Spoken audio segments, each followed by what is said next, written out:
자, 계속해서 공동주택 요건 좀 추가로 알아보겠습니다. 자, 이번에는 공동주택 갈까요?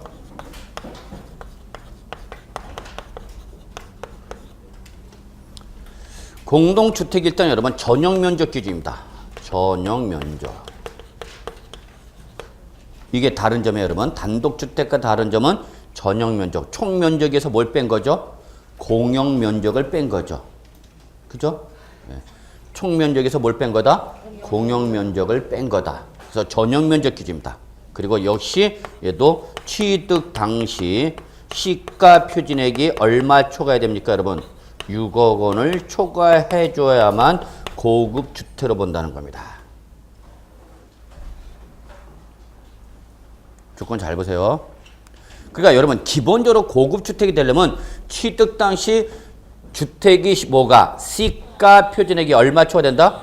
6억 초과해야 된다는 게 기본적 조건. 근데 여기 안 붙는 게 하나 있다는 얘기야. 안 붙는 게 바로 뭐야, 여러분? 에스컬레이터나 67제곱미터 이상의 수용장. 여기는 취득 당시 시가표준액 6억 초과 붙는다, 안 붙는다? 안 붙는다. 이것만 주의하라는 얘기예요, 여러분. 첫 번째 주의사항.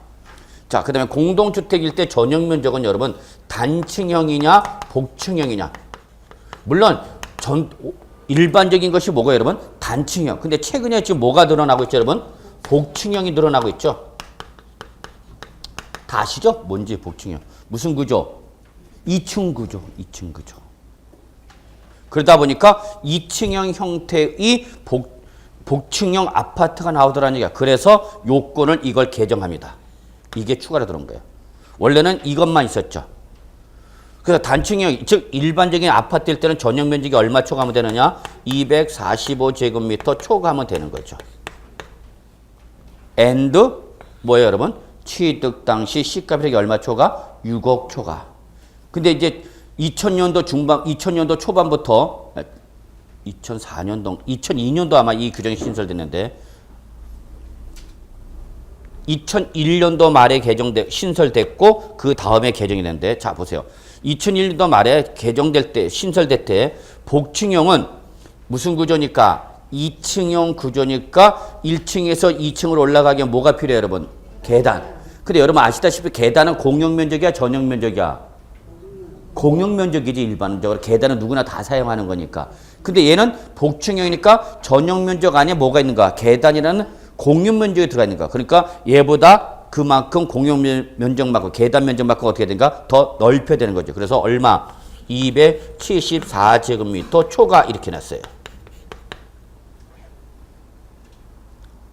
왜 커진지 아시겠죠? 뭐가 있기 때문에? 계단이라는 공용면적이 추가되기 때문에 그런 거죠. 그만큼 넓힌 거죠. 근데 여기 잘 보셔야 돼요. 단 아주 재미있는 조건이 있습니다. 여기도 비하인드 스토리가 있는데요. 세법은 정말 재밌어. 아닌가요? 이상하네. 법 중에서 제일 재밌지 않나? 1계층 면적이 245제곱미터를 초과하면 거기 뭐라고 했어요, 여러분? 제외하라.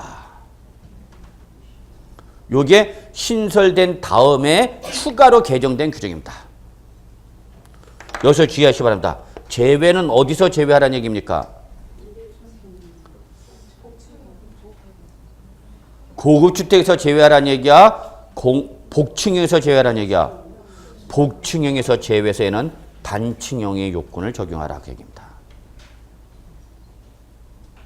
무슨 소리냐? 자 보세요. 저 규정이 있을 때와 없을 때의 차이점을 말씀드리겠습니다. 세법은 이런 분명히 어떤 규정이 생겼을 때는 그 규정이 있어야만 하는 이유가 있으니까 그럽니다. 여러분 뭐 거기까지 여러분이 꼭 시험에 나오는 건 아니니까 상관없지만 자 한번 예를 들어보죠. 여기 아파트예요. 자 아파트 옥탑층 맨 꼭대기예요, 여러분. 자 그래서 단층형입니다. 일반적인 단층형이에요.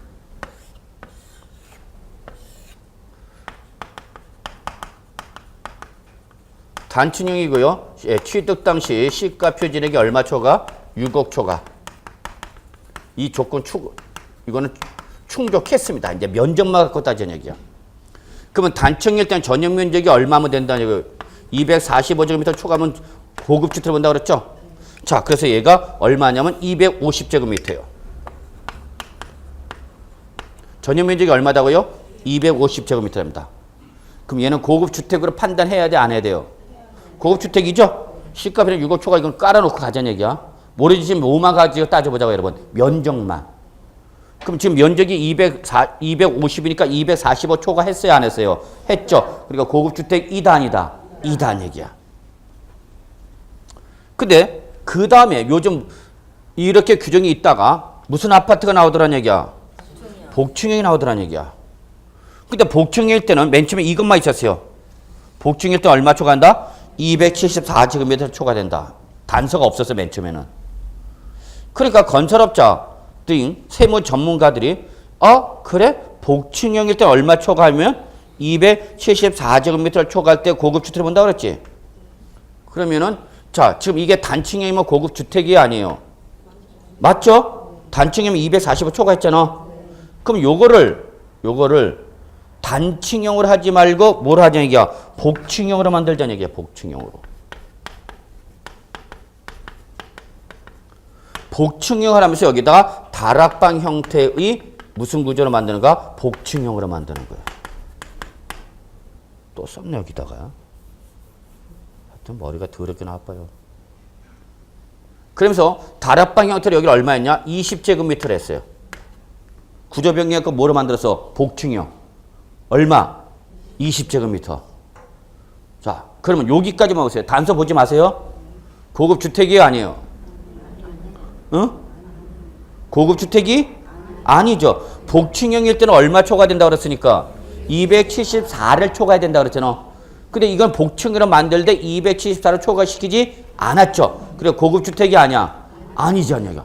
그러니까 오히려 단층형일 때는 뭐 했는데? 고급 주택이 있는데 오히려 면적은 커지는 복층형인데 오히려 고급 주택에서 어떻게 하더라는 얘기야? 빠져나가더라는 얘기죠. 이해하세요? 그러니까 과세관청이 뒤집어져 안 뒤집어져? 뒤집어지는 거지. 아, 얘들이 또 뭐 맹점 찾아냈구나. 이렇게 빠져나갈 줄 맨 처음에 몰랐던 거지. 이해하시죠? 그래서 이제 부랴부랴 이걸 보완해야 되겠죠. 보완해야 되는 거야. 그래서 어떻게 보완하냐? 복층형이라 하더라도 일개층 면적이 얼마 초과하냐면 245제곱미터를 초과한다면 이거 복층형을 복층에서 어떻게 하라? 제외시키라는 단서 규정을 그 다음에 만들어 놉니다. 그러면 얘는 복층형이면 274를 초과하지 않았더라도 일개층 면적이 얼마 초과했으니까 240으로 초과했으니까 단층형과 똑같이 얘도 뭐로 봐라? 고급 주택으로 보라는 얘기입니다. 그러면 저 복층형이 있을 필요가 없잖아요. 자, 그래서 요 250에서 20제곱미터에서 214를 초과하지 않는 복층형 구조로 만들면서 중과세 대상에서 빠져나가는 걸 피해가는 거죠. 피해가는 걸 못하게 하는 거죠. 저 단서 규정이. 자, 근데 복층형이 이런 것도 있고 1계층과 2계층이 같은 면적으로 나올 수도 있죠. 자, 1층이 140제곱미터, 2층이 140제곱미터로 무슨 형태로 만들었어요? 복층형으로 만들었어요. 고급 주택이에요? 아니에요? 응? 고급 주택이 아니에요. 고급 주택이라니까? 복층이니까 합하라고. 합하니까 얼마? 280이죠. 274제곱미터 초과했죠. 그럼 이때는 뭐야? 고급 주택이죠. 이해되시나요? 그러니까 일단 1계층 면적이 250제곱미터, 245제곱미터, 즉 단층형 면적 조건을 충족한다면 복층형 요건 따로 적용하지 말고 무조건 뭐로 보라? 고급 주택으로 보라는 얘기야. 이렇게 빠져나갈 수 있으니까. 이해하시나요? 근데 1층과 2층이 같은 형태라서 여기 계단 들어가 있는 거죠. 그럼 1층도 얼마? 140. 2층도 얼마? 140. 그럼 여기는 1계층 면적이 245 초과한 게 있어 없어? 없죠? 245 초과한 층수는 없잖아. 근데 합하니까 얼마? 280이죠? 그러면 274 초과했어요 안 했어요? 했죠? 그럼 이때 이 복층형은 중과 대상이다 아니다? 이다라는 얘기죠. 이해되시나요? 예. 이렇게 세법은 규정을 만들다 조금만 맹점 보이면 전문가 등이 동원해갖고 싹 빠져나가는 거죠. 이게 우리 세법의 가장 기본 원칙인 조세 법률주의 대원칙. 우리 세법의 가장 대원칙은 조세 법률주의입니다. 조세를 부과할 때는 오로지 뭐에 의해서만? 법률에 의해서만 과세할 수 있고 법률에 의해서만 납세 의무가 있다는 얘기입니다. 그러면 조세 부담을 피하는 가장 대표적인 수단은 법에서 규정하지 아니한 형식을 취하면 되는 거죠. 이해하시나요? 법에서 규정하지 아니한 형식을 취하면 된다는 얘기야. 그걸 누가 제일 잘하는가? 그런 걸 누가 제일 잘할까요? 재벌들이 제일 잘하는 거죠. 누가? 재벌들이 잘하죠. 재벌들은 그 밑에 누가 있어요? 변호사, 공인회계사, 세무사, 우리나라에서 방방 뜬다는 애들 다 스카우트 해갖고 취업시켜놓고 연구해. 상속세, 징여세 어떻게 하면 세 부담 없이 합법적으로 피할 수 있는 방법 제시해 그러는 거죠. 그럼 걔들은 맨날 그것만 연구하는 거죠. 이해하세요? 상속세 및 징여세법의 맹점만 찾는 거야 얘들은. 그래서 네가 상속세 100억을 세이브 시켜준다면 상속세 100억을 세이브 시켜주면 여기에 10% 주마 그 얘기죠. 그럼 얼마 100억 줄여주면 10억을 받는가? 여보세요. 얼마 받는다고? 100억을 줄여주면 10억 받는다고. 이게 고용되지 않으면 20%에서 30%까지 줍니다. 외부 전문가한테 하면은. 그럼 이 사람들 이거 목숨 걸어 안 걸어? 걸죠. 재벌들 100억 내는 거 싫어. 100억 내느니 차라리 너한테 얼마 주마? 10억, 20억 주고 세금 안 내겠다는 얘기죠. 이해하세요? 이거야. 우리나라 대그룹들이 다 그 자기네 휘하에 우리나라에서 제일 잘 나간다, 제일 똑똑하다는 애들 다 데리고 들어오는 거죠. 그래서 걔들 동원시켜서 다 합의하는 거죠. 그러니까 실제 요즘 상속 문제가 대두되는 S그룹 다 아실만한 거 아시겠죠? 초창기 때 이 모 회장으로부터 지금 현재의 회장으로 넘어올 때 우리나라 최대 갑부인 그 S그룹의 상속이 개시가 됐을 때의 상속세 납부 순위를 보면은 1등 해야 되는 거죠, 당연히. 이래 되잖아. 우리나라에서 재산 제일 많은 사람이 상속이 개시가 됐으니까 예, 없습니다, 순위에. 제기 납부 실적 순위 없다고. 어떻게 한가? 다 빠져나가는 거죠, 다. 근데 100% 걸리는 사람들이 있죠, 세법에. 누구야? 근로자들이죠. 근로자들. 제가 예전에도 그렇고 지난번에도 그랬어요. 강의하다가 우리나라 지금 현재 서민들 세부담률 엄청 높아지고 있고 오히려 부자들은 감면율이 세부담률이 낮아지고 있습니다. 지금 이게 잘못되고 있습니다. 몇 번씩 말씀드렸어요.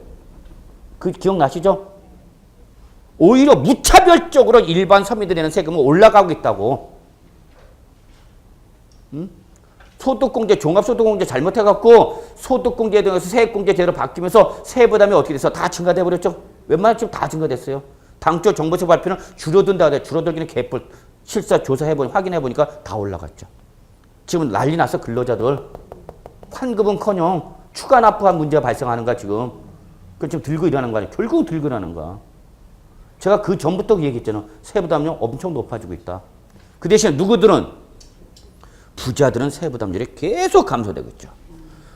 예전에 만들었던 종합부동산세 주로 부자들 소위 재산이 있다는 사람들한테 왕창 때린 세금이야. 지금은 거의 뭐 유명무실합니다. 나중에 종부세 들어가면 아시겠지만. 지금 거의 없다시피 해요. 양도소득세, 중과세 제도 다 없어졌죠. 물론 공인중개사들은 양도소득세, 중과세 때문에 환장합니다. 그러나 본인이 거기에 대한 세부담을 부담한다는 거라죠. 그거 지금 현재 2대 정부채 세부담률이 확 바뀌어지고 있어. 그러니까 돈이 많은 사람이 내야 되는 세금이 부담률이 줄어드니까 그 부족분을 어디선가 메꿔야 될 거 아니야. 그러니까 여러분한테 그냥 무차별 때리는 거죠. 기름값이 배럴당 100달러에서 지금 50달러 이하 47자. 어제도 떨어졌죠. 어제도 배럴당 2.5달러가 떨어졌는데 전혀 뭐 관심들 없죠. 지금 뭐 국적하기 어쩌고 나버리고 씨. 근데 우리 지금 기름값 어떻게 했어요? 떨어졌어요? 그만큼? 안 떨어졌죠? 휘발유세 올라갔죠? 그럼 엄청 늘어났단 말이야. 그럼 어떻게 돼? 세금을 줄여야 되잖아. 근데 안 줄고 있잖아. 그래 일반 사람들이 내는 세금 어떻게 하고? 계속 내는 거죠. 휘발유 값이 뭐 했어도 떨어져도. 그러니까 요즘 최근에 이제 그게 여론화되는 거죠. 들그라는 거죠. 이제서 그러는 거야, 이제 이제서. 한번 맞아봐야 아니. 저는 그 전부터 여러분한테 말씀드렸어요. 작년에도 말씀드렸고, 개소층부 정부의 세제 정책을 보면 일반적인 세부담료로 늘어가고 부자들의 세부담료는 감면되고 있습니다.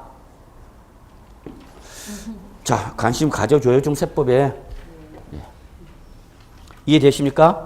예, 여기까지. 자, 정리합니다. 자, 마무리할게요, 여러분. 우리 한번 마무리합시다. 이거 중요한 거야. 공인중개사가 이걸 판단 못하면은 이거 누가 판단해 주냐고 여러분이 판단해 줘야 되는데 고객한테. 이거 판단 못하면서 공인중개사 하겠다? 무서운 거죠. 자, 고급주택이냐 아니냐 판단할 때 뭐와 뭐로 구분해서 판단하라. 단독주택과 공동주택으로 구분해서 팔아. 단 주의사항. 여러분이 알고 계시는 일반적인 단독주택으로 보는 다가구 주택도 무슨 주택 요건 적용한다. 공동주택 요건을 적용한다. 그 이유는 다세대나 다가구나 하나의 건물에 여러 세대가 살고 있는 건 똑같다. 다만 규모에서 차이가 있을 뿐이에요. 그러니까 우리 세법 무슨 과세 원칙에 따라서 실질 과세 원칙에 따라서 다가구 주택도 무슨 주택 요건 따진다? 공동주택 요건 가지고 따진다. 정리되셨죠? 자, 그러면 단독주택은 면적 조건과 건축물 시가평가 취득 땅 시가평 6억 원 초과하는 조건을 충족했을 때 고급주택을 보는 경우와 특수부대 설비가 설치가 됐을 때 고급주택을 보는 요건 두 가지로 구분하되 면적 조건은 연면적일 때 얼마? 331제곱미터. 이거 어디서 나온 거예요, 여러분? 331은 100평에서 나온 거예요, 여러분, 옛날. 3.33333. 예, 그 100평에서 나온 거야. 그래서 100평. 그러면 대지 면적이 그보다 커야 되니까 더블 얼마? 662. 그리고 건축물 시가평에 토지를 포함한 제외한 오로지 건축물의 시가평만 가지고 얼마 초과? 9천만 원 초과. 이거는 중요한 역할을 하지 않아요. 얘가 중요하더랬죠? 취득 당시 실가야 시가 표준액이야. 시가 표준액입니다. 주의하십시오. 출전 고치면 잡아내야 됩니다. 제발. 얼마 초과? 6억 원이에요? 9억 원이에요? 6억 원 초과입니다. 실가 때는 9억 원 초과가 고가주택 개념이지만 시가 편액일 때는 얼마 초과다고요? 6억 원 초과. 주의하시기 바랍니다. 출전이 충분히 건드릴 수 있습니다. 예상하고 계시라고 그랬어요. 그 다음에 제가 개인적으로 좋아하는 건 여기다. 특수부대 설비. 제가 출전 들어가면 저는 여기서 답을 요구합니다. 그래서 엘리베이터가 설치가 되었다는 이유만으로 고급주택을 보는 것은 아니다. 취득 당시 시가 편액이 얼마 초과된다? 6억 초과. 그러나 뭐는 에스컬레이터나 67제곱미터. 여기서 67제곱미터는 20평에서 나온 겁니다. 20평. 그러니까 단독주택에 뭐가 있으면 수영장이 있는데 그 수영장이 몇 평 이상이면 20평 이상이면 고급주택을 보내. 그러니까 여러분 수영장 만들더라도 몇 평 초과하지 않게 해야 돼. 20평 초과하지 않게. 그거 건설업자들이 다 합니다. 세무대사들이 다 건설 건축할 때 이 정도 이렇게 하다 다 컨설팅 들어가는 거죠. 우리나라는 근데 여러분 엘리베이터 설치된 단독주택 보신 적 있나요? 엘리베이터 설치된 단독주택 봤냐고. 보신 분들 이따 쉬는 시간에 봐요. 저는 혹시 거기서 사시나요? 저는 요건 본 적 있어요. 에스컬레이터는. 요거는 설치된 걸 본 적 있어요. 그것도 어린 나이에. 은행 값 입행갖고 본사에서 대출 담당할 때 건설업체에서 건설자금 대출 몇백억 건설자금 대출 지원할 때 그 건설법인의 대표이사를 연대보증 개인자로 연대보증을 세워놓고 담보 제공받습니다. 그래서 그 회장님의 주택을 담보로 제공받아서 제가 감정평가 나갑니다. 한남동이었습니다. 한남동. 돈 많은 사람들은 삑스리에 있어 없어? 없어요. 조용한 데 있어. 돈 많은 사람들은. 이렇게 이렇게 삑스리 있는 사람들은 좀 중산층 정도라 보시면 되면 실제 진짜 돈 많은 사람들은 조용한 데 있어요. 그죠? 다 아시잖아요. 저도 조용한 데 있잖아요. 못 찾아.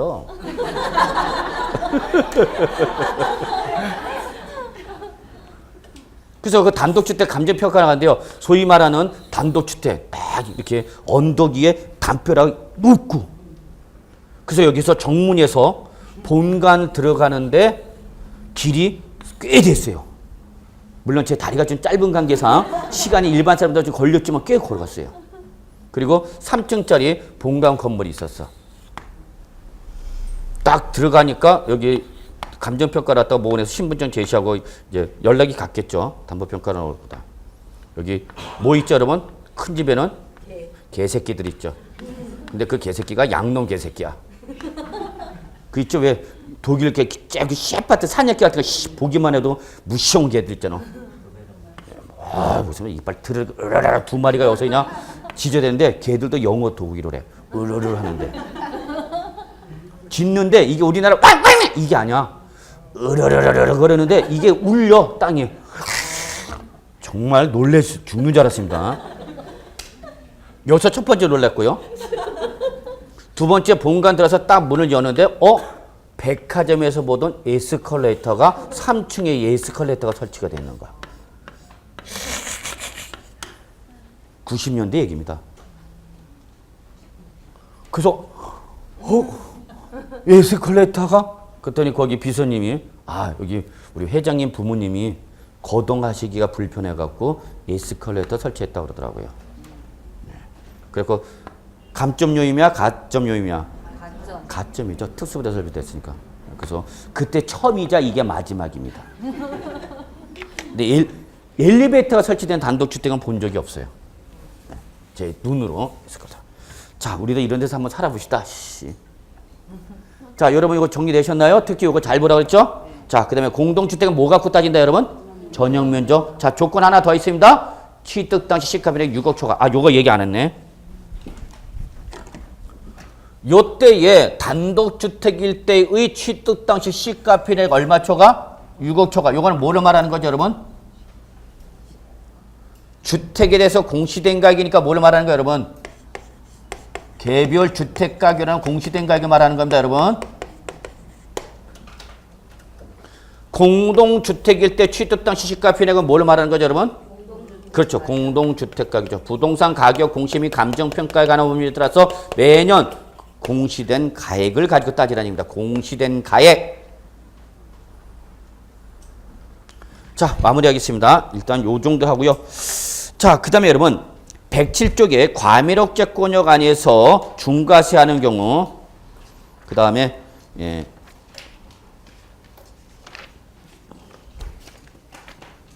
그 다음에 108쪽에 대도시 안에서 중과세되는 경우, 요거는 일단 아까 첫 시간에 말씀드린 그 정도만 먼저 기억하시고요. 세부적으로는 들어가지 마세요.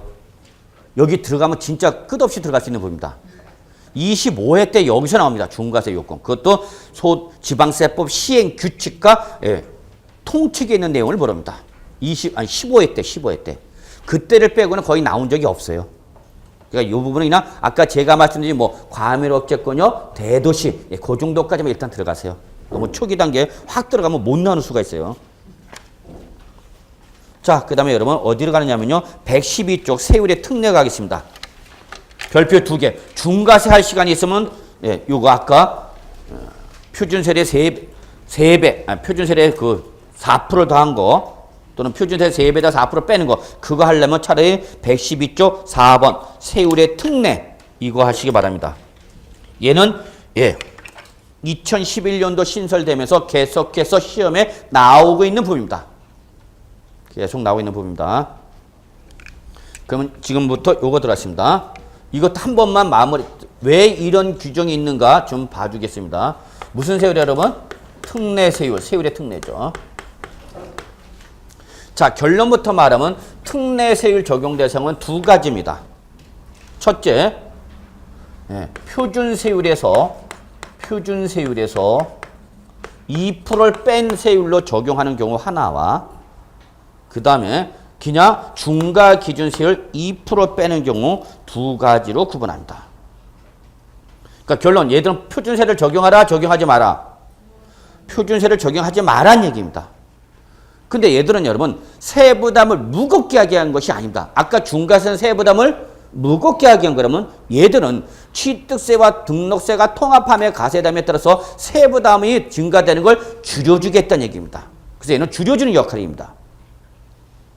달라요. 아까 중과세에 대한 세부담을 어떻게 하는 거고? 무겁게 하는 거고, 얘는 취득세, 등록세, 통합, 가세에 따라서 세부담이 증가되는 걸 감소시켜 주겠다는 게 바로 특례세입니다. 일종의 세율 조정입니다. 자, 그러면 여러분 요거 한번 봅시다. 제가 부동산을 왜 이런 규정이 있는가 이번이 마지막으로 한번 설명드리고요. 다음에는 이제 본 내용으로 들어가면 돼. 자, 부동산을 매매로 취득했어요, 여러분. 그럼 매매로 부동산 취득하면 요때 이 부동산이 취득해서 종전에는 뭘로 가셔야 했다, 여러분? 취득세로 가셔야 했다는 얘기예요. 그리고 이 취득한 부동산에 대해서 뭘 하면? 등기를 하면 그 등기행위에 대해서 뭐가 됐다고 여러분? 등록세가 가셔했단 말이야. 근데 2011년도 이후에는 어차피 너 부동산 취득해서 취득세 등기할 때 등록세 2번 내니까 그냥 이렇게 2번 내지 말고 어떡하자? 한 번에 뭐로 내자 그냥 취득세로 내자 그 얘기 여러분. 이해되시나요? 어차피 너 취득할 때 내는 세금이니까 그냥 두 개로 나누지 말고 그냥 한 개로 통합해서 가셔야겠다는 얘기야. 그 대신 세 부담에는 변함이 있어야 돼 없어야 돼? 없어야 돼. 종전과 세 부담은 변함이 없지만 종류수를 2가지 했던 걸 몇 가지로 한 가지로 통합하겠다는 얘기. 이해하시겠죠? 그런데 문제는 종전의 취득세는 과세를 하지 않고 등록세만 과세하는 경우도 일부가 있었단 말이야. 그 다음에 또 일부 규정은 취득세만 과세를 하고 등록세는 과세를 안 했었단 말이야. 근데 이걸 뭐 했다 보니까 합해서 과세를 하다 보니까 얘들은 안 내던 뭐를 취득세나 안 내던 뭐를 등록세를 내게 되는 결과가 발생하더라는 얘기야. 그러면 이래선 되니까 안 되니까 안 되니까 이렇게 종전에 취득세는 비과세가 적용되고 뭐 했던 거 여기죠. 죄송합니다. 종전에는 취득세가 비과세가 등록세만 뭐 했던 애들? 과세했던 애들. 그럼 얘들 합해서 지금 취득세 표준세를 때리면 안 내던 뭐를 내게 되니까? 취득세를 내게 되니까 요 지금 합쳐진 무슨 세율에서? 표준세에서 안 내던 뭐를? 취득세 2%를 빼라 그 얘기입니다. 이해되세요? 그러면 종전과 똑같이 뭐만 내면 되는가? 등록세 부분만 내면 되는 거예요. 이해되시죠? 자, 거꾸로 종전에는 뭐만 과세에다가 취득세만 과세라고 등록세는 과세를 했는데 안 했는데? 안 했는데 무조건 합한 세율인 취득세 표준세로 과세하게 되면 안 내던 뭘 내게 되니까? 등록세를 내게 되니까 너는 그냥 종전과 똑같이 뭐로? 취득세만 내라 그 얘기입니다. 이해되세요? 아니 원래는 취득세도 내고 뭐도 내야 되는데 등록세 냈다. 그럼 얘들은 합해서 내는 건 문제가 있어 없어? 없어. 얘들은 얘도 냈고 얘도 냈단 말이야. 그럼 얘들은 합해서 내는 거니까 종류만 줄어들지 세부담 변화가 있었어 없었어? 없었단 말이야. 근데 일부 취득은 취득세를 과세를 하고 안 하고 뭐만 과세했다고? 등록세만 과세했단 말이야. 근데 이놈들을 합한 지금 무슨 세를 때리면 표준세로 때려버리면 안 내던 뭘 내게 된다는 얘기야. 취득세를 내게 된다는 얘기죠. 이해하시죠? 여기까지? 그래서 너 원래 요거 취득세 냈으니까 안 냈으니까? 안 냈으니까 안 낸 취득세 2% 빼라 그 얘기입니다. 그 다음에 자 종전에는 취득세는 과세를 종전에는 뭐만 과세하고? 취득세만 과세를 하고 등록세는 과세했다 안 했다? 안 했어. 근데 이걸 합한 표준세로 때리게 되면 안 내던 뭘 내게 되니까? 등록세를 내게 되니까 너는 이거 원래 안 내던 거니까 그냥 요 놈만 내. 그 얘기예요. 이해되시죠? 나 몰라. 아이씨. 들으나 안 듣나 차이가 없다 야. 자, 저만 그냥 입에 거품 물면서 하는 거죠. 여러분이 죽여. 그래 시켜. 그래서 결론. 여러분 시험은 이거 나오는 거죠. 요거 구분해봐라. 어떤 것이 표준세에서 2%를 뺀 세율로 과세하는 건지 어떤 것이 2%로 과세하는 건지 요때 요 2%는 다 뭐야? 취득세로서 요거를 우리 현행은 뭐라 그러죠? 중과기준세율이라고 해요. 요걸 법률에서 뭐라고 표현한다 여러분? 중과기준세율입니다.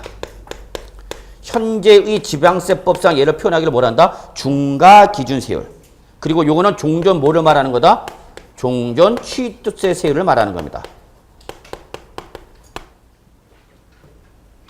그래서 아까 우리 사치성 재산 표준세율에다가 중과기준세율 몇 프로? 2% 몇 배? 4배인 8%다 그랬죠? 네. 그 8%가 바로 종전 취득세 세율을 중과세를 할 때 기준되는 세율로 하고 2%짜리를 이놈의 4배인 8%를 더했다. 그 얘기야, 여러분. 자, 그러면 우리 책에 적으세요. 표준세율에다가 2% 뺀 세율로 정하는 것은 결론 이겁니다. 얘들은 대부분 형식적 취득 등입니다. 실질 과세 원칙을 취하고 있는 취득세의 성격상 무슨 취득은 형식적 취득은 종전에 무슨 대상이었다? 비과세 대상이었어요. 종전에 취득세 과세했다고 안 했다고? 안 했다고. 근데 그에 따른 뭐를 하게 되면 등기를 하면 뭐는 부과했다고? 등록세는 부과했단 말이야. 근데 이걸 지금 합한 종전 취득세와 등록세 합한 무슨 세로 때리면 표준세율로 때리면 안 내던 뭘 내게 되니까 취득세를 내게 되니까 이만큼을 뭐하라? 빼라. 그러면 결론 요거는 종전 뭐를 말하는가? 등록세. 요거는 뭐를 말하는가 여러분? 2%는 종전 취득세율. 요거 적어놓으시면 조금 여러분 이해하시는데 쉽고요. 그래서 얘는 대부분 무슨 취득이다 여러분? 형식적 취득 등이라는 걸 잊지 마시고요.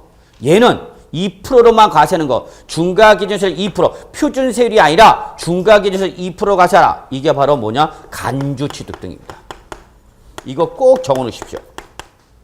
이거 갖고 여러분 구분하시면 웬만한 거 다 맞춥니다. 이걸 종류가 많아요 여러분. 거기 우리 책에 보시면 112쪽 양가로 1번 맨 밑에 동그라미 1번부터 113쪽 동그라미 7번까지 있죠. 그 다음에 양가로 2번 중과기준세율 적용 있죠. 그 적으세요. 중과기준세율 몇 프로를 말하는가? 2%. 요 적용하는 것이 다음 페이지 보세요. 다음 쪽 한 페이지 다야. 이걸 섞어놓고 여러분한테 구분하라 그 얘기야. 계속 나오고 있는 거죠. 최근에 시험에. 또 나오죠. 올해도. 그러면 이걸 무조건 외워서는 안 된다는 얘기예요. 왜 이런 게 나왔는가를 이해를 해놓고 어떤 것을 가지고 구분 기준할 거냐. 이런 걸 여러분이 기억해달라는 얘기야. 저는 그런 걸 강조하는 사람이고요. 지방세법에 있는 내용 그냥 그대로 그냥 읽어주는 게 아니라 왜 이런 규정이 나왔고 그러면 이러한 내용을 구분하는 문제가 시험에 나올 텐데 어떤 걸 기준점으로 잡을 거냐. 이걸 저는 말씀드린 거예요. 여러분한테. 그러면 우리 한번 보면서 합시다. 보면서. 자, 112쪽 동그라미 1번 보세요. 이 형식적 취득의 대표적인 것이 바로 여기 뭐가 나왔죠, 여러분? 환매 등기가 병행하는 부동산의 매매가 나왔어요. 그래서 뭐가 되면서 환매권을 행사한 거죠. 누가? 매도자가 행사했죠. 그래서 이게 대전제 조건이랬죠, 여러분. 환매권이 나오면 환매 등기가 나오면 제일 중요한 요건은 뭐다 여러분? 환매권 행사를 제일 중요한 요건으로 봐야 되는가. 환매권 행사 제가 비과세 때 설명드렸어요 여러분. 권상우가 천국의 계단인가? 그거 얘기 안 했다고? 했을 텐데.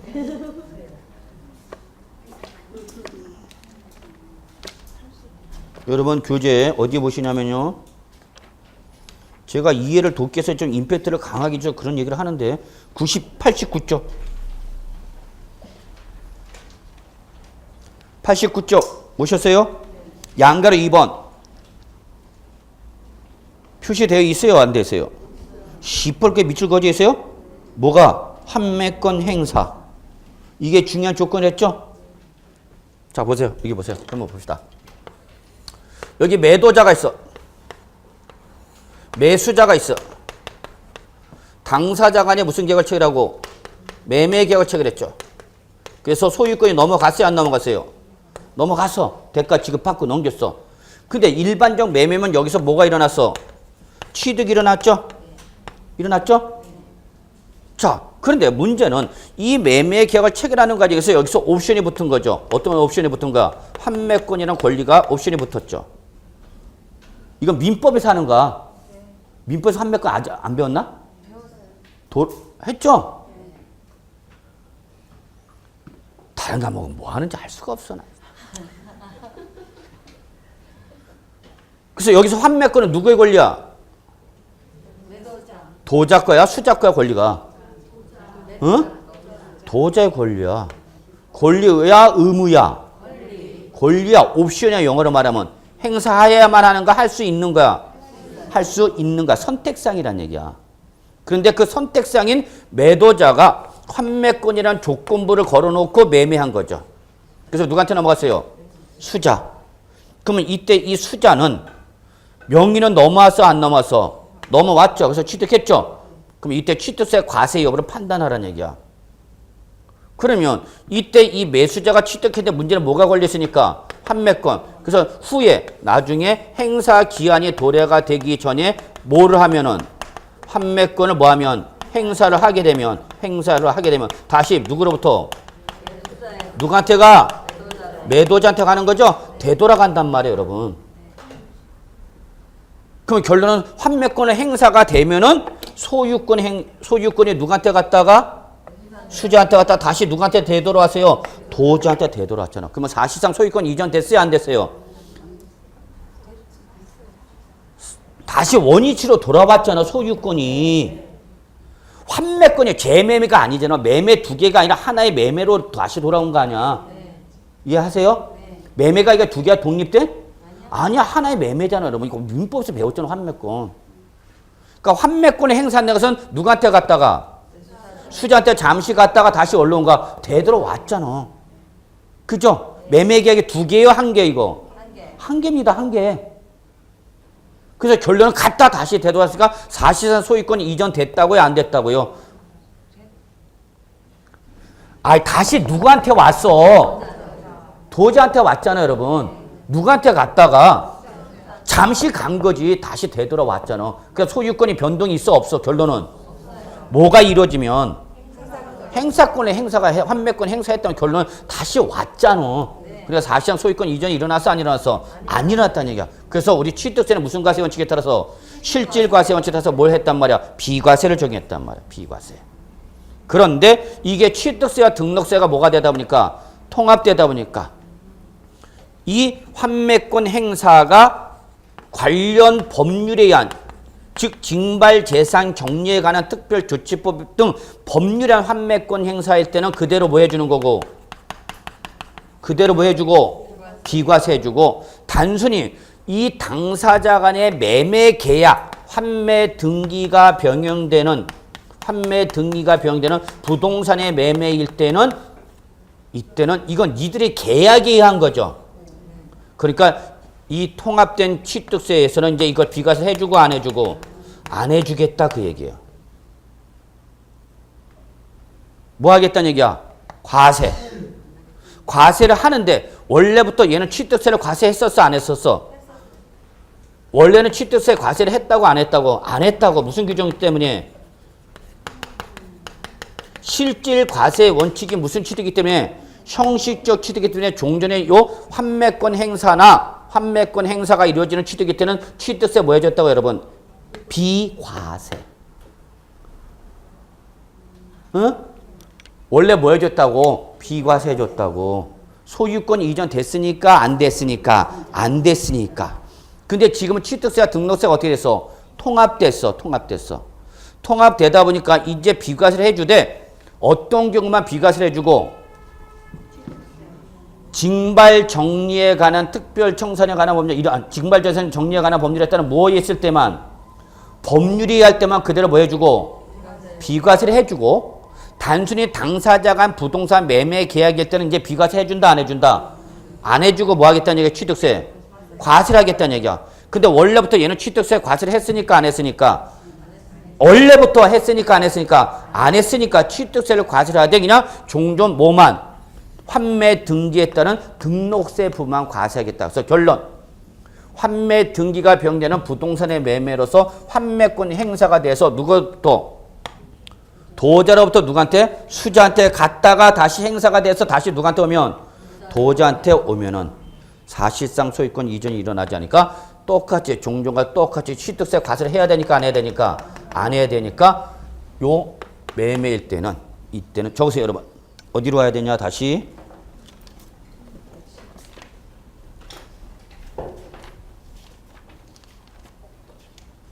자 여러분 112조. 예. 결론. 환매 등기를 병행하는 부동산의 매매로서 밑줄 환매 등기를 병행하는 부동산의 매매. 이거는 관련 법률이란 환매권이다 아니다? 아니다. 그냥 당사자가 매매 계약에 옵션이 붙은가 조건이 붙은 그런 건 니들이 원해서 했으니까 원해서 한 거니까 이때는 아예 비과세를 적용하는 것이 아니고 뭐 하되? 과세하되. 원래부터 취득세는 과세를 했던 놈이니까 안 했던 놈이니까 안 했던 놈이니까 표준세를 몇 프로에서 매매잖아 여러분. 무슨 계약이니까? 매매. 그러니까 표준세는 몇 프로야? 4%로 해야 되지만 원래 취득세 과세했었으니까 안 했으니까 안 했으니까 여기서 2% 빼라 그 얘기 여러분. 그럼 결론 몇 프로야? 2%. 그럼 요건 종전 뭐를 말한다고 여러분? 등록세. 즉 취득세는 과세를 안 하고 환매 등기에 대한 거에 대해서만 과세했던 등록세 부분만 내라 그 얘기입니다. 됐나요? 그래서 여러분 환매권은 그냥 뭐 하는가? 갔다가 어떻게 하는가? 되돌아오는가? 여러분 천국의 계단에서 권상우하고 누가 붙어요? 최수지가 붙죠? 최지우인가? 나 맨날 그 사람 헷갈려. 그래서 권상우가 그 자기가 좋아하는 여자를 향해서 한마디 크게 외쳐대자 마지막 라스트 씬에서 딱 뭐 던지면서 부메랑 던지면서 외쳐대죠. 뭐라고? 사랑은 되돌아오는가 그러잖아. 어떻게 하는 거다고? 따당은 되돌아오는 거다고. 환매권은 뭐 하는 거다고? 되돌아오는 거다고. 자 결론 냅시다. 나 몰라. 환매권은 뭐야? 되돌아온 거야. 그러니까 사실상 소위 갔다가 잠시 다시 왔죠?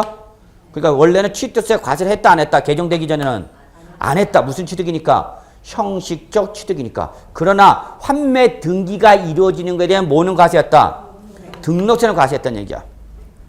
근데 요거는 법률한 환매권 행사가 아니라 법률의 환매권 행사는 뭔데? 비과세인데 이거는 그냥 당사자가 매매 계약에 체결된 거니까 이때는 취득세를 과세를 하되 어떤 놈만 취득세 원래 과세를 안 했던 놈은 그대로 뭐하고 빼고 어떤 놈만 종전 등록세 놈만 내란 얘기예요. 됐나요? 이해하시죠? 그래서 여러분 결론 냅시다. 아유 미치겠네. 환매권 행사가 나왔어.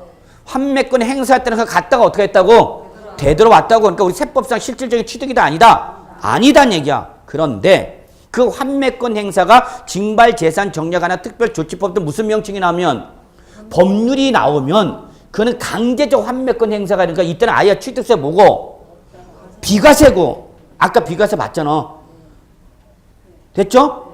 이렇게 법률이 아니라 당사자 간의 부동산 매매 계약의 환매권 행사가 이루어졌을 때는 이때는 비과세를 적용하고 안 하고 과세를 하는데 무조건 표준세를 때리는 것이 아니라 종전 취득세 과세를 했던 놈이니까 안 했던 놈이니까 안 했던 놈이니까 요 놈은 빼내란 얘기야.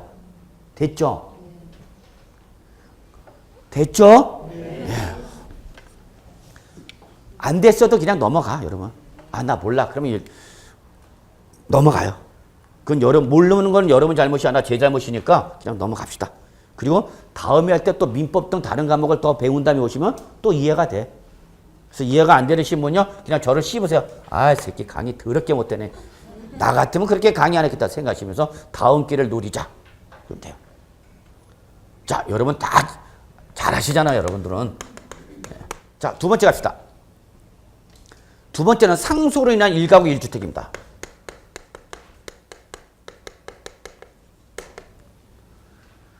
자, 요거 여러분. 그러면 요거 잠깐 설명드려야 돼요. 상속을 받았는데 그 상속을 받은 사람이 1가구 1주택이 되었다는 얘기 여러분. 그러면 이때 이 상속인은 원래 무슨 상태였다가 원래 뭐였다가 이상하게 말이 잘 전달이 안 되네. 상속을 받음으로 인해서 1가구 1주택이 되었다고. 그러니까 원래는 주택이 있었는데 없는데? 없었는데 무주택자로 살다가 뭘 받아서? 그래서 몇 주택이 되었다면 그럼 이거는 자기가 돈 주고 산 게 아니라 뭐야? 상속을 받아서 샀다는 얘기야. 내가 돈 주고 샀으면 그만큼 경제적 능력이 있으니까 없으니까? 있으니까 취득세를 과세하는데 얘는 뭐로 살다가 무주택자 저요 저. 무주택 살다가 부모님이 돌아가셔서 그거 부모님이 갖고 있던 주택 하나를 내가 상속을 받아서 이제 몇 주택 됐다는 얘기야? 1주택. 그러면 응능과세 원칙에 따라서 세법은 불쌍한 놈으로 보는 거야. 근데 나는 이게 불만이 있어. 얘가 왜 불쌍해? 축복 받은 애지. 저는 상속을 받아도 무주택이에요. 이해되세요? 상속을 받을 게 없는 사람인데 얘는 상속을 받았어 안 받았어? 받았잖아 1주택. 그럼 콩글레줄레이션이지. 그런데 취득세는 무슨 과세 원칙? 응능과세 원칙. 네가 돈 주고 샀으니까 그만큼 능력이 있어 없어? 있어. 그러니까 거기에 대해서 뭘 때리는 건데? 세금을 때리는 건데 너는 지금 무주택자였다가 상속을 받음으로 해서 몇 주택 했으면 1주택이 되면 예전에 취득세 뭐 했다? 비과세했어요 여러분.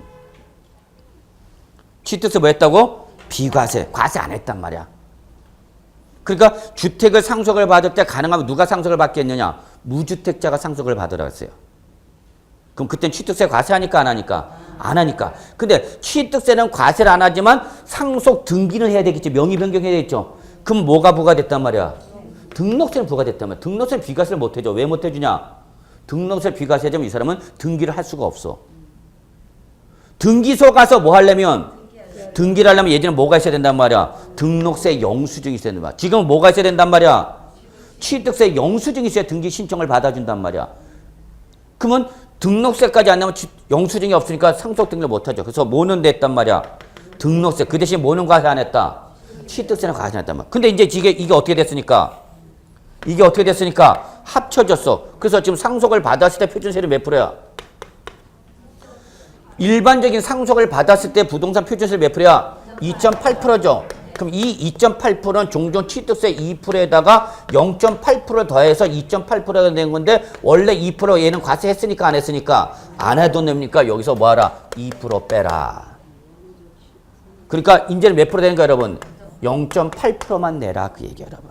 그러면 예전처럼 취득세 2% 안 냈고 내던 뭐 등록세 0.8%만 내니까 종전과 차이는 있어 없어? 없죠. 2010년도 이전에 무주택자가 상속을 받아서 1주택이 됐을 때와 2011년도 이후에 무주택자가 상속을 받아서 1주택 됐을 때 이제 세액 부담의 차이는 있다 없다? 없다. 이게 바로 특례세율입니다. 이해되셨어요? 네. 단 뭐는 없어요? 증여는 없죠. 그러니까 출전에 또 장르를 어떻게 쳐? 요거를 뭘로 바꿔버려? 증여! 바꾸면 여러분 어머 무슨 소리하고 잡아내야 되는 거야. 이게 실전이야. 여러분 평소 공부할 때 자꾸 실전을 대비하면서 공부하셔야 돼요. 자, 그 다음에 여러분 4번 봅시다. 3번은 절대 시험에 안 나. 4번 공유물의 분할 또는 부동산 공유권 해소를 위한 지분 이전을 위한 취득. 거기 있죠? 4번 동그라미 4번. 자, 그러면 여러분 잠깐 우리 책 봅시다. 어디 시를 보시냐면은 지난 시간에 날카롭게 이거 질문 들어오신 분 계셨어요. 101쪽 보세요. 101쪽.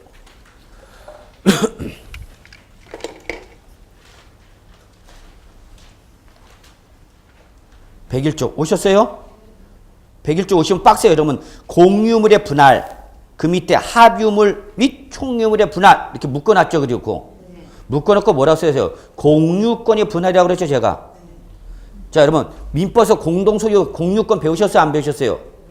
배웠죠? 민법에서 공동소유 형태는 세 가지가 있어. 공유, 합유, 총유. 세 가지가 있잖아. 제가 금융연수에서 전문가 여신과정을 공부할 때, 민법에서 제일 어떤 것 중에 하나가 바로 공동소유입니다. 은행은 공동소유 관계가 많아서 민법을 엄청나게 하는데, 이게 어떨 때는 공유인지, 어떨 때는 합유인지, 어떨 때는 총유인지 여러분 다 잘 알고 계시죠? 많이 고생했어요 저는 그거. 그래서 이때 공유물의 분할이 났을 때 그럼 은행에서는 어떤 계약서를 받을 것이냐 이런 게 계속 공부를 하고 그랬었는데 여기 또 나오네요. 어쨌거나 여러분 지금 무슨 분할? 공유권의 분할. 그러면 이때 취득세 표준세율이 몇 프로다고 여러분? 2.3%야. 몇 프로 돼 있어요 지금 현재 표준세율이? 2.3. 근데 공유권의 분할은 사실상의 취득이야? 형식상 취득이야? 자, 보세요. 여기 A라는 재산이 있습니다, 여러분. 갑과 을이 60%, 40%로 뭐 하고 있었어요, 여러분? 공동 소유하고 있었습니다, 여러분. 그런데 이제 공동 소유하지 말고 뭐 하자는 얘기야? 단독 소유 형태로 어떻게 하자는 얘기야? 전환하자 그 얘기야. 이해하시죠? 네.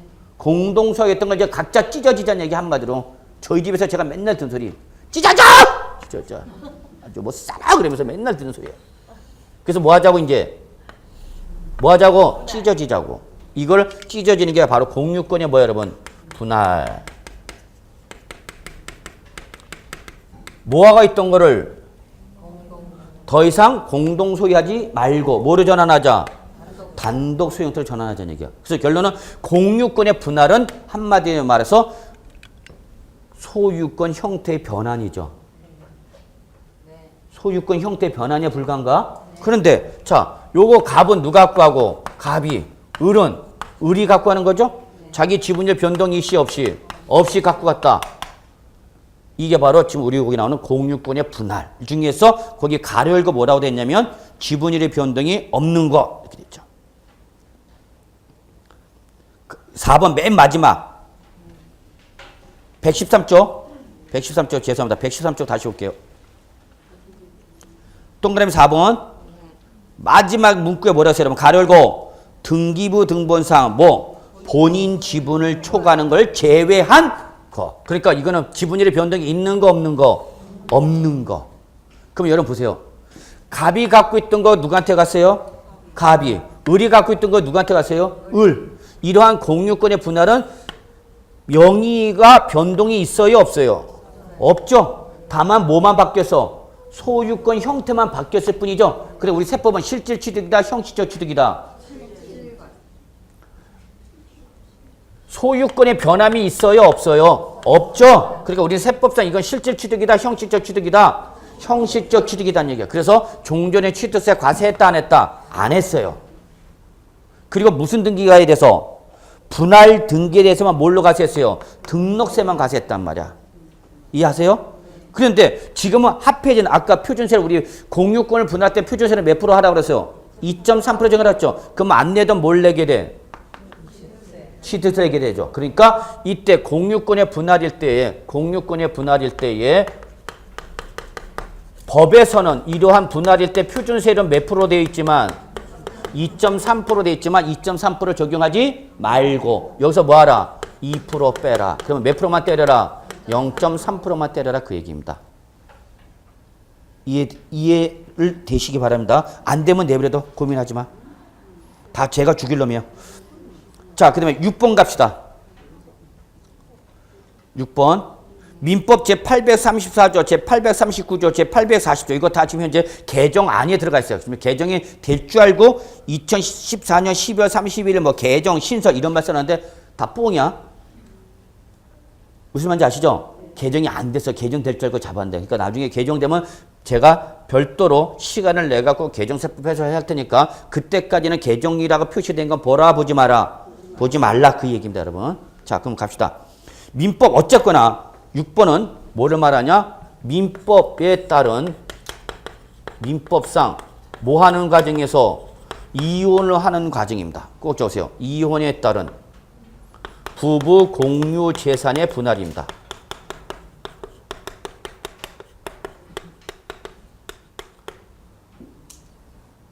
아 이거 진도가 너무 늦어지네. 동그라미 6번 834조 839조 이 규정은 다 뭐를 말하는 거다 여러분? 이혼을 하는 과정에서 부부 공유 재산의 분할을 얘기하는 겁니다.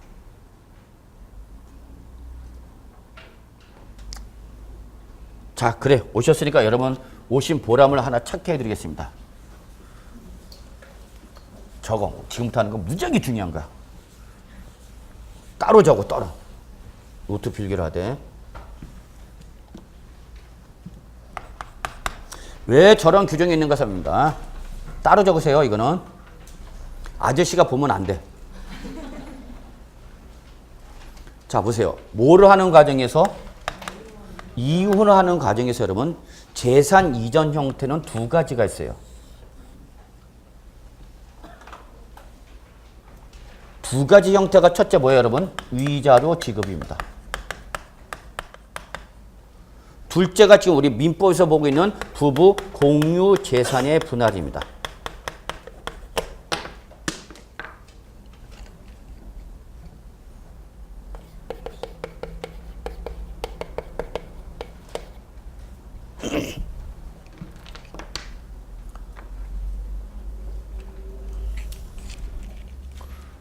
조금 얘기가 길어질 것 같아요. 그래서 여러분 수업 듣다 힘드신 분은 잠깐 나갔다 오시는 건 상관없어요. 예. 알아서 조금 행해 주십시오. 참지 마시고. 자, 이혼하는 것에서 재산 이전 형태는 몇 가지가 있다고요? 두 가지. 위자료 지급과 부부 공유 재산. 이거 개념을 이해하셔야 됩니다. 지금 제가 여담하는 거 아닙니다. 이거 다 시험 문제입니다. 나왔던 거고 또 나오시는 규정이기 때문에 지금 별도로 뿌고 있는 거예요. 어디서 나오냐? 양도소득세와 연결된 문제입니다. 뭐와 연결된 거다고요? 양도소득세, 증여세와 연결된 겁니다. 다. 자, 결론부터 말하면 뭐와 하는 과정에서 이혼하는 과정에서 재산 이전 형태는 뭐와 위자료 지급과 뭐가 있다 여러분? 부부 공유 재산의 분할입니다. 이때 요 위자료를 적으세요. 오늘 잘 오셨어요 여러분. 이것만 알고 가면 학원비 본전을 뽑은가? 언제 써먹을지 몰라. 응? 그때 당황하기 없기? 네. 이거 펼쳐놓고 다 보는 거야. 이때 위자료를 뭘로 지급하면 금전으로 지급하면 적어놓으세요. 10벌 걷게. 아무런 과세 문제가 없습니다. 무제한입니다. 그것도.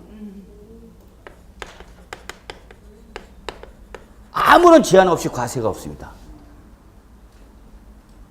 이게 가장 큰 매력입니다. 저는 세법 얘기하는 거 여러분 가끔가다 좀 이상한 분들이 제 입장에서는 이걸 얘기 한참 남은 씨 빠지게 땀 흘리면서 강의를 했는데 나중에 이 게시판에 뭐라고 하려면 이혼을 조장하냐? 정말 누군지 쫓아가고 그냥 아니 제가 지금 이혼을 조장하는 게 아니라 이혼을 하는 과정에서 재산이 이전이 일어나면 거기다 세법상 어떠한 과세 문제가 일어나는 지금 그걸 설명하는 거지. 이혼을 조장하냐 한번 그렇게 질문을 한 적 있어요. 그래서 그냥 정보 조회해갖고 그냥 제가 좀 조그만 놈이 성격은 더럽게 급해갖고요. 자 갑시다. 위자료를 뭘로 지급하면 금전으로 지급하면 이때는 기간이나 금액이나 아무런 제한이 없이 과세 문제가 있다고요 없다고요? 없다. 이게 가장 큰 매력이단 말이야. 어디 관점에서 세법적 관점에서 이해하시죠? 네. 그럼 왜 과세를 안 하냐면 여러분 이 위자료는 소득이에요 소득이 아니에요? 세법상 소득이다 아니다? 아니야. 위자료는 손해배상금이에요 여러분. 위자료 생각하라니까 위자료. 자 여러분 이렇게 합시다. 내가 학원에 오다가 차량 접촉사고가 났어. 그리고 나는 피해자 운전이고 가해자 운전자가 있어. 그냥 걔가 그냥 확 끼어들어갖고 그냥 쭉 접촉사고 나. 그러면 일단 접촉사고 나면 어떻게 해? 일단 접촉사고 났다 어떻게 한다 일단 뒷덜 잡고 나오는 거 아니야. 그러면서 그래서 어떻게 운전 그렇게 하냐면서 그래서 가해자 운전자를 판단이 돼갖고 그쪽으로부터 뭘 받아 이제 합의금 받죠. 그게 바로 뭐다고 여러분? 위자료. 우리 세법에서는 그걸 뭐라고 표현한다? 위자료. 상대방 피해자 가해자로부터 피해를 받은 피해자의 정신적, 경제적, 육체적에 대한 배상으로 받는 게 뭐다고 여러분? 위자료야. 그래도 이건 세법상 소득이 아니야. 아니야. 세법상 소득이 아니라고. 이거는 보상금을 받은 거단 말이야. 배상금을. 이해하시죠? 이게 가끔 다 소득인 사람이 있긴 있어. 응? 무슨 말인지 아시죠? 가끔 소득인 애들. 그럼 걔는 세법상 근로소득으로 봐야 되나? 사업소득으로 봐야 되나? 기타 소득으로 봐야 되나? 그래서 세법상 소득이니까 아니니까? 아니니까 과세를 하겠다 안 하겠다? 안 하겠다는 얘기야. 그런데 여기는 지금 뭐를 말하는 거예요 여러분? 이혼 위자료는 뭐를 말하냐? 이혼 위자료는 이거 누가 지급하는 거야 이거는? 누가? 파경자가. 여러분 우리 한때 국민 드라마 있었죠? 사랑과 전쟁. 아주 그 유익한 드라마 있었잖아요, 여러분. 그거 안 봤나? 참네. 자, 그래서 여러분 위자료는 누가 지급하는 거냐? 요거부터 합시다. 그러면 위자료는 파경자, 혼인 생활을 파경으로 몰고 간 원인 제공자가 상대방 배우자의 경제적, 정신적 피해 보상 대가를 지급하는 게 뭐다, 여러분? 위자료 지급입니다. 위자료. 그런데 뭐는 여기는 중요한 게 이겁니다, 여러분. 부부 공유 재산의 분할은 요거는 그 재산의 명의자가 상대방 배우자한테 주는 겁니다. 그러니까 여기는 파경 원인을 따져 안 따져? 위자료는 파경 원인을 따져 안 따져? 따져. 여기는 안 따져요. 이게 차이점이야. 단순히 이건 누가 주는 거야? 명의자가 상대방 배우자한테 몫을 주는 거야. 근데 이때 위자료를 단순히 뭘로 지급하면? 돈으로 주면, 금융 지급하면 이때는 손해배상금의 지급으로 보기 때문에 이때는 아무런 과세 문제가 없어요. 상속세, 증여세, 취득세 아무런 과세 문제가 없다고. 됐죠? 여기까지? 이게 제일 중요한 거야. 그런데 이걸 금전 지급에 뭐하여? 가름하여 뭘로 넘준? 부동산의 소유권을 이전하면 우리 세법은 이걸 뭐로 보냐? 대물변제로 봅니다. 뭘로 줘야 될 걸? 대신해서 뭘로 넘겨줬어? 부동산. 그럼 여러분 민법에서 대물변제 배우셨어요? 맨날 안 해. 채무 소멸 사유에 나왔을 텐데 이거. 모르면 안 했어. 민법 교사인데 어디 거기까지 대물변제 지금 진도 안 나갔네요. 무슨 소리야? 벌써 다 끝났는데요. 선생은 다 했다는데. 대물변제 무슨 양도야 그러면? 유상이죠? 그냥 갈게 내가 혼자. 그럼 뭐로 본다? 양도로 보아서 이때 이 대물변제한 자한테 뭐가 과세된다 여러분? 양도소득세가 과세됩니다. 그런데 이때 대물변제 본래의 채무 이행에 가름하여 채무자가 채권자의 승낙을 받아서 다른 것을 변제함으로써 채무를 소멸하는 게 바로 뭐예요 여러분? 대물변제죠. 그래서 내가 가지고 있던 뭘로 넘겨줬다고? 부동산을 넘겨줬다고. 그래서 뭐한가? 빚을 갚았다고. 그게 무슨 변제야 이게? 대물변제. 무슨 양도야? 유상양도. 그러면 일단 양도자한테 뭐가 부과된다? 양도소득세 부과되는 거야. 그런데 이때 이 부동산이 그 유명한 1세대 1주택으로서 2년 이상 보유라는 말이 나오면 여러분은 이 말을 보는 순간 뭐야 여러분? 양도소득세 비과세 대상이다라는 걸 아셔야 되는 거죠. 여기까지가 양도소득세 현재까지의 기출문제입니다. 자, 이렇게 봐요. 잘 이해를 못하는 것 같은데 제가 노원에서 강의를 끝나고 집으로 가는데 집으로 곧바로 안 갔고 이렇게 바깥길을 걸어갔어. 그래서 뭐 했어? 뭐 했다고? 외도했다고. 집으로 곧바로 안 가고 매일 바깥길을 걸어갔고 외도했어. 근데 꼭 안 하던 놈이 하면 꼭 일을 저질러죠. 그래서 또 우리 왼수가 그걸 낚아채갖고 눈탱이 밤탱이 되도록 깨지고 뭘 당하는가? 이혼 당하는 거죠. 그러면 그냥 가지. 나보고 뭘 달래? 뭘 달래? 위자료. 이 스키야.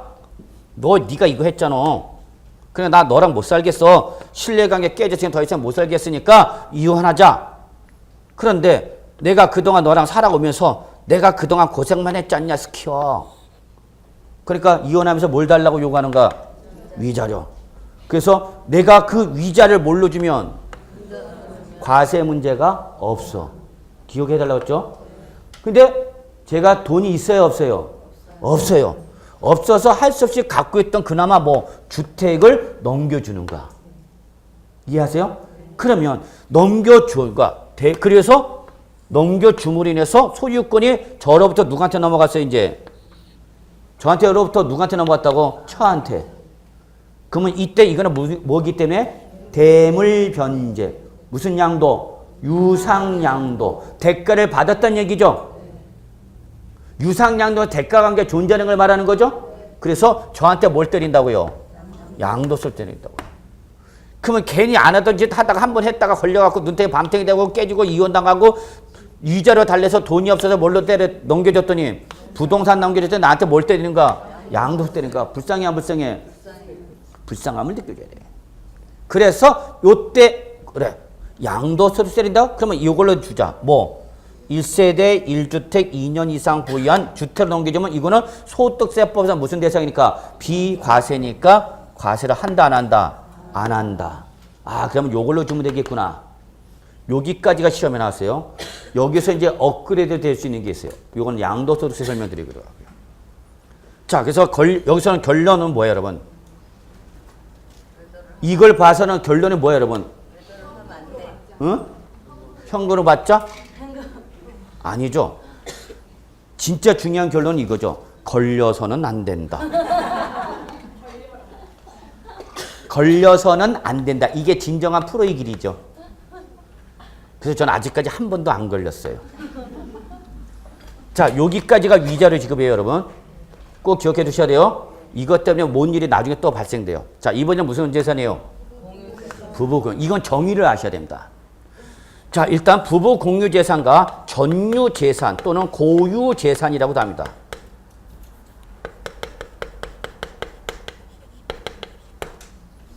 그래서 공유 재산이면 이혼을 하는 과정에서 얘는 분할 대상이 됩니다. 그러나 부부 고유 재산 또는 전유 재산은 이혼을 하는 과정에서 얘는 분할 대상이 안 됩니다. 넘겨준다 안 넘겨준다?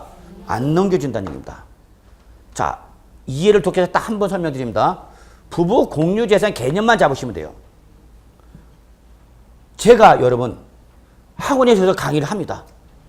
그럼 일정한 기간을 경과되면 저한테 뭐가 들어오겠죠, 여러분? 당연히 강의로 들어오겠죠. 물론 여러분 학원 듣기 위해서 학원비를 냈던 거의 일부분이 저한테 오는 거죠. 강의도 못하는 오면서 강의는 꼬박꼬박 받아가죠. 자, 그래서 제 계좌로 입금이 되면은 저희 집사람은 저랑 똑같은 직종 출시다 보니까 뭐 어떻게 했는지 제 통장에 돈이 들어가는 순간 저희 집사람 핸드폰으로 문자가 띵동띵동 갑니다. 그래서 기와의 구자에 얼마가 입금됐으나 문자가 뜨면은 저희 집사람 즉시 이걸 인터넷을 통해서 자기 구자를 빼갑니다. 예, 공인인증서 저희 집사람이 갖고 있습니다. 그래서 자기 구자를 다 빼가요. 그래서 저희 계좌는 얼마예요? 항상 제로예요. 저만 그런 거죠? 예? 여러분은 안 그러죠? 나만 불쌍해. 일단 이상한 집안이야. 자, 그래서 저희 집사람 명의로 재산을 취득합니다. 그래서 요 명의는 누구 명의로 되어 있는 거예요, 여러분? 누구 명의로 되어 있는 게 중요한가? 처의 명의로 되어 있는가? 근데 제가 지금 아까 뭐 하다가 외도 바람이 아니야. 내가 언제 바람 폈다고 그랬어? 이상한 사람인데. 바깥길을 걸어갔다고 그랬지 내가. 그래서 걸렸어. 그래서 눈탱이 밤탱이 되고 뭘 당하면서 이혼을 당하는 거죠. 이혼을 당하면서 난 못 뜯기고 원인 제공자가 저니까 위자료 뜯기고 나오다 보니까 여기에 누구 명의 재산이 있어? 저희 집사람 명의 재산이 있다는 얘기야. 근데 이게 원천이 어디로부터 나온 거야? 저로부터 나온 거단 말이야. 제가 받은 강의료라든지 뭐 방송 출연료라든지 인세라든지 동영상 배분료라든지 이런 거 다다다다 해갖고 다 빼갖고 자기 명의로 샀단 말이야. 그래서 누구 명의로 되어 있지만 부부지간의 배우자 한 사람의 명의로 되어 있지만 실은 부부가 뭐에서 공동의 노력에서 부부가 공동의 노력에 의하여 축적된 재산을 바로 뭐라냐면 부부 공유 재산이랍니다. 이해되셨죠? 특징은 부부지간이 한 사람의 명의로 되어 있는가 누구 명의가 중요한 게 아니라 한 사람의 명의로 되어 있는가. 근데 실은 그게 한 사람의 고유재산이라 부부간의 뭐에서 공동의 노력에서 축적된 재산이야. 그걸 뭐 하는 과정에서 역시 이혼을 하는 과정에서 그럼 여기서 내 몫을 달라. 여기 내 몫이 있다 없다? 있잖아. 내 몫이 있잖아. 그거를 달라라고 하는 게 바로 뭐예요 여러분? 공유재산의 분할입니다. 그래서 내 몫을 찾아가는 겁니다. 여기서. 누구 명으로 되어 있지만 일방적으로 처의 명으로 되어 있지만 여기에 내 노력이 있는 거니까 없는 거니까 있는 거니까 내 몫은 달란 얘기야. 이해하세요? 그러니까 이건 뭐하고 있던 거? 서로 뭐하고 있던 거를 공동 소유였던 걸 이제 이혼을 원인으로 뭐 하는가? 분할하는 거야. 일종의 뭐야 여러분? 공유권의 분할입니다. 그래서 우리 세법은 이때 이렇게 공유 재산을 분할해서 이렇게 지분을 주는 걸 공유 재산을 분할이라 하고 이건 우리 세법에서는 뭐로 본다? 공유권의 분할로 봅니다.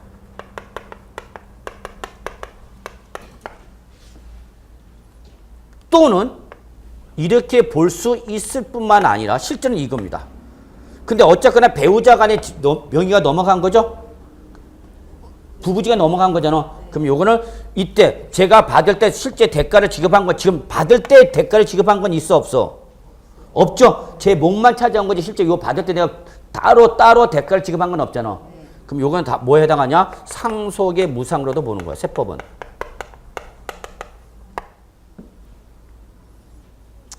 그래서 결론은 어쨌거나 공유권의 분할로 보아서 과세를 하겠다 안 하겠다?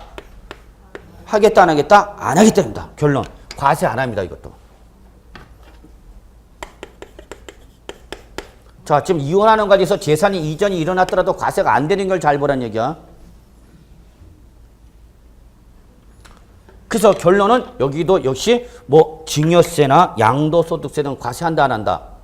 양도소득세나 그 다음에 뭐 증여세 등 과세 문제 있다 없다? 없다. 그러나 뭐는 내야 되냐 하면 취득세는 내셔야 됩니다. 뭐는 내야 된다? 취득세는 내야 된다. 물론 여기다 받는 사람 뭐가 부과되는 거죠? 취득세 부과되죠. 양도했으니까 받은 사람 입장에 뭐가 되는가? 취득세가 되는 거죠. 그러니까 제일 좋은 건 뭐야 여러분? 네, 금전을 이게 제일 좋은 거야. 아무런 문제가 없어. 근데 이걸 부부 공유재산을 분할하게 되면 이때는 결론. 국세 쪽에서 양도소득세나 증여세는 과세를 하는데 안 하는데? 안 하는데 그 분할로 받는 부동산에 대해서 뭐는 과세한다? 취득세는 과세한다는 얘기야. 취득세. 근데 이때 이 취득은 사실상의 취득이야? 형식적 취득이야? 형식적 취득. 원래 내 거 있던 거 되찾아오는 거죠. 그러니까 원래 취득세 뭐 했단 말이야 여러분? 취득세 원래 뭐 했다고? 비과세. 비과세 했단 말이야. 그리고 등기에 대해서만 뭐 한가? 분할 등기에 대해서만 등록세 과세했단 말이야. 이해하시겠어요? 그래서 취득세는 과세를 하긴 하는데 자 이렇게 설명하는 거 이번이 마지막입니다 여러분. 좀 가능하면 이해해 주시고요. 자 그래서 어디까지 했어? 여기 갔죠? 양도소득세나 증여세는 과세는 안 하지만 뭐는 과세한다? 취득세는 과세한다. 근데 이거를 공유권의 분할로 보면 저기 있잖아. 공유권의 분할로 보면 표준세율이 몇 프로고? 2.3%. 상속의 무상으로 보면 3.5잖아. 상속 외 무상이니까. 아 지금 상속받은 게 아니잖아. 그죠? 상속받은 게 아니야. 나 지금 아직 두 눈 뜨고 있어? 이혼하고 있는 거지. 눈 감은 거 아니야? 그러니까 이때는 몇 프로 여러분? 3.5. 어쨌거나 여기서 몇 프로 과세하라는 얘기야? 2% 과세하라는 얘기. 빼라는 얘기죠. 2%. 공유권의 분할로 봤을 때 표준세율이 몇 프로고요? 2.3%. 이거를 단순한 상속의 무상취득으로 보면 몇 프로고? 3.5. 그럼 이렇게 하나의 물건에 대해서 두 개 이상의 세율을 적용하면 세법은 어떤 놈을 선택한다? 어떤 세율을 적용한다? 높은 세율을 선택합니다. 높은 세율. 그래서 결론은 몇 프로만 내라? 1.5%만 내라 그 얘기입니다. 그 대신 뭐는 없다 여러분? 뭐는 없다? 양도소득세나 증여세는 없다. 뭐만 낸다? 취득세는 낸다. 그래서 이때 취득할 때 부부 공유 재산의 분할일 때는 이때는 표준세율 3.5에서 몇 프로 빼라? 2% 빼라. 다 시험 문제이고요. 또 나올 수 있는 것들입니다. 지금 시험 나올 수 있는 거 지금 건드리고 있는 겁니다. 자, 그러나 무슨 재산이면 전유재산은 이혼 대상, 분할 대상이 아닙니다. 이거는 예를 들어서 혼인하기 전부터 갖고 있던 재산. 그렇게 생각하세요, 여러분. 그러니까 혼인과 관계없이 원래부터 갖고 있던 거죠. 재벌 딸로 태어나서 아버지한테 또는 할아버지한테 주식을 엄청 받았죠. 대그룹에. 출생하는 순간 대재벌의 부모를 둔 사람으로서 지분을 취득했어. 그래서 뭐 했어요, 여러분? 혼인했죠? 그러면 이거는 혼인하기 전부터 원래 자기가 갖고 있던 재산이죠? 얘는 부부 공유재산이야? 전유재산이야? 전유재산. 그래서 얘가 뭐를 하더라도 이혼을 하더라도 이거는 분할 대상이다 아니다? 아니다는 얘기야. 그러니까 이혼할 땐 제일 중요한 게 뭐야, 여러분? 이 재산이 부부 공유 재산이냐 전유 재산이냐 이걸 확인해야 됩니다. 그것도 확인하셔야 돼요. 그래서 확인하셔야 무슨 재산이면 공유 재산이면 무슨 뭐 할 수 있고 분할 청구할 수 있으나 뭐는 전유 재산은 분할 청구할 수 없다 그 얘기입니다. 그럼 이거 확인은 어떻게 합니까? 원칙 당사자 간 합의입니다. 당사자 간 합의입니다. 근데 이혼할 때 합의가 잘 돼요? 안 돼요? 안 되죠. 그러면 어떻게 해야 됩니까? 적으세요. 소송을 제기해야 됩니다. 그래서 부부 공유 재산 확인의 소를 제기합니다. 어디다? 주소지 관할 가정법원. 다 적어 빨리빨리. 그래서 승소 판결을 받으면 뭘로 판결되는 거고 공유 재산. 패소하면 전유 재산. 그러면 얘는 분할 대상에서 제외. 분할 대상 부부 공유 재산은 뭐야 이제? 분할 대상. 그럼 이제 거기에 대해서 이제 뭐 해야 되는 거야, 이제? 분할 청구를 해야 되는 거야. 근데 분할 청구할 때 이게 청구는 어떻게 하냐? 당사자 간 합의. 그래서 합의해서 넘겨. 그래. 이렇게 하고 넘겨줘. 그러면 그걸로 끝나. 근데 이혼하니까 합의가 잘 돼, 안 돼? 안 돼. 그러면 또 뭐 해야 돼? 또 소송 걸어야 돼. 어떤 소송? 부부 공유 재산 분할 청구. 이 소를 또 제기해야 돼. 어디다가? 주소지 관할 가정법원에다가. 이해하시겠어요? 여기서 몫을 결정해야 되겠죠, 몫. 부부 공유재산으로 확정되면 여기에 뭐를 확인해야 돼, 이제? 몫. 얼마야? 그래, 내 지분은 얼마냐? 그거 확인해야죠. 역시 뭐야? 당사자 간 합의. 안 되면 또 소송, 확인 소송 제기하는 거야. 그러니까 돈을 버는 사람은 누구야? 변호사가 돈 벌죠. 근데 여러분, 여기서 가장 큰 메리트는 뭐야, 여러분? 이거죠. 그러니까 여러분, 이혼할 때 뭘로 받아라? 현금으로 받으라는 얘기, 현금으로. 이걸 실제 실무에서 일어나요, 안 일어나요? 일어나요. 어떤 이혼이 일어나요? 위장 이혼이 일어나죠. 위장 이혼. 위장 이혼이 일어난다고. 누가? 사업하시는 분들이 많이 이용합니다. 그래서 저기 뭡니까? 이번에 그 개그맨 소송이, 지금 이혼 소송하는데 이게 또 혹시 한간에는 이혼 이장 이혼 아니냐 하는 그런 루머도 돌고 있다 뭐 그래서 아니다 뭐 그런 뉴스도 나오고 그랬는데 그렇죠. 사업하신 분들은 아무리 사업을 잘하더라도 한 방에 훅 가는 게 뭐야 여러분? 사업이야. 그러니까 내 명의의 재산의 일부를 누구한테 전개하는가? 처자식한테 빼놓는 거죠. 그러면서 뭐 시켜버려? 이혼해서 그쪽과 인간관계를 끊어버리는 거죠. 법률상으로 절단시켜놓고 나는 아무것도 없는 거죠 이제. 그러니까 난 이제 각종 세금 내 안 내? 안 내죠. 안 내니까 나한테 뭐 들어와 이제 압류등이 들어오는 거죠. 근데 난 내 명의 재산이 있어 없어? 없죠. 좀 배째란 얘기죠. 나면 내. 근데 생활은 어떻게 하고 있어? 호화 생활하고 있죠. 아무 재산 없던 사람이 비용 관리차, 외제차, 뭐 아우디, 뭐 쌍날개 달린 차 뭐 이런 거 쭈쭈 세네씩 몰고 다니고 65평, 75평짜리 아파트 살고 있고 그래. 그래서 잡으러 가면은 누구래? 잠시 처갓집에 잠깐 왔대. 처집에 왔대. 왜 왔냐? 무슨 소리냐 했대. 이혼했대 우리는. 옷가지로 왔대. 그게 바로 여러분 예전에 뭐 방송에서 나왔던 좋은 나라 운동본부에서 지방세 악성 체납자 잡으러 다니는 프로그램이 있었어요. 근데 하나같이 그 사람도 뭐 했어요 여러분? 99% 다 이혼했습니다 그분들. 그리고 그 체납자들은 자기들 명의의 재산이 있어요 없어요? 없죠. 그러면 서울역에 가 있어요? 아니 호화생활은 하고 계속 하고 있죠. 다만 재산이 누구로 갔을 뿐이야? 처자식이요. 이게 바로 이거죠. 됐나요? 예, 여기까지 하고요. 자, 마지막 여기까지 하고 끝냅시다. 양가리 번 중각이 주세요. 자, 요런 설명 딱 마지막입니다. 다음 페이지 보세요. 동그라미 1번, 2번 3번까지 묶으십시오. 동그라미 1, 2, 3. 동그라미 1, 2, 3. 묶으셨네요? 그리고 앞에다 꼭 적으세요. 무슨 취득? 무슨 취득이 여기다? 간주 취득이죠. 간주 취득은 어디에만 적용하는 거예요, 여러분? 취득세에만 적용하는 규정입니다. 제가 그랬죠. 간주 취득은 어디에만 있는 규정이다? 취득세만 있는 규정이다 그랬어요. 등록세는 이런 규정이 있다 없다? 없다.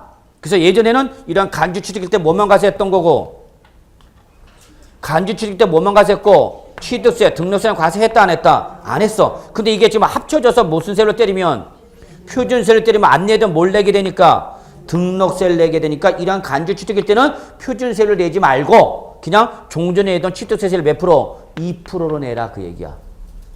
이해되셨나요? 예, 이해되셨을 거라 믿고요. 이렇게 설명했는데 이해 안 되면 어쩔 수 없어. 자, 그래서 1번 개수 무슨 취득?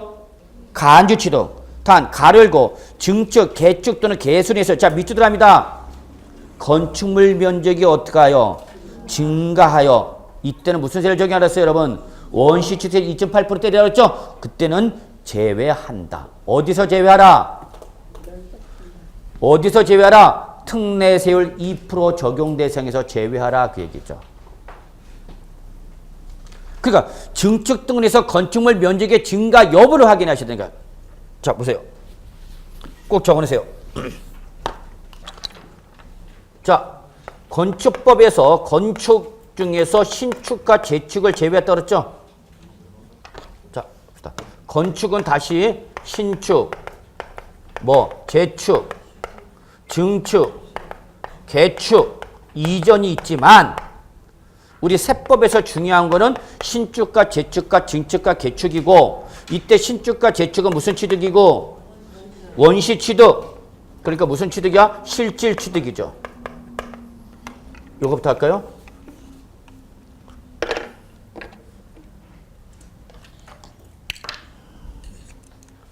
등기부상에 무슨 등기 일어나요, 여러분?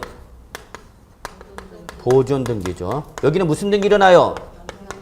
변경 등기 일어나죠. 그래서 이걸 취득의 개념으로 보면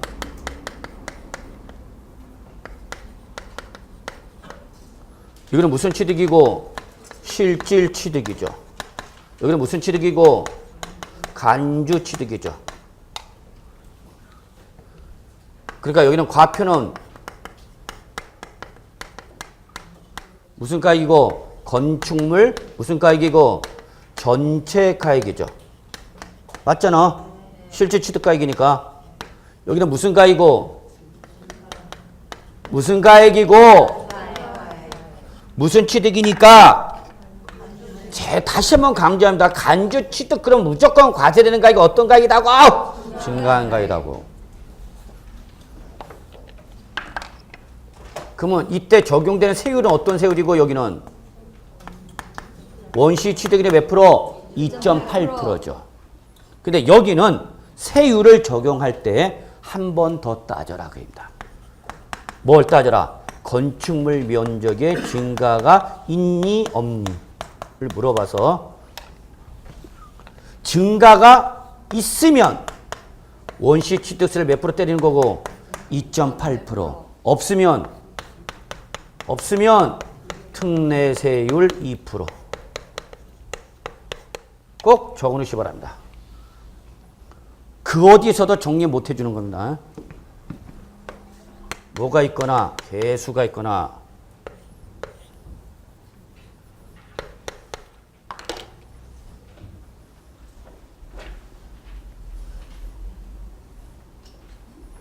여러분이 어디서 이렇게 정리해 준 사람이 있는 거 보세요? 요거 보셔야 돼요, 여러분. 그래서 간주 취득일 때 증가한 가액은 변함이 없는 거예요, 여러분. 근데 어떤 세율 때릴 거야? 증가한 가에서 때린 세율은 어떨 거 때릴 거야? 라고 했더니 한 번 더 뭘 물어라? 건축물 면적 증가 이슈 없슈. 그러면 있으면 2.8%, 없슈 그냥 특례세율 2%. 됐나요? 꼭 정리해 주셔야 됩니다. 꼭! 자, 그래서 여러분 거기 동그라미 1, 2, 3까지만 보시기 바랍니다. 자, 그래서 이번 시간 여기까지 해서 세율 마무리하겠습니다.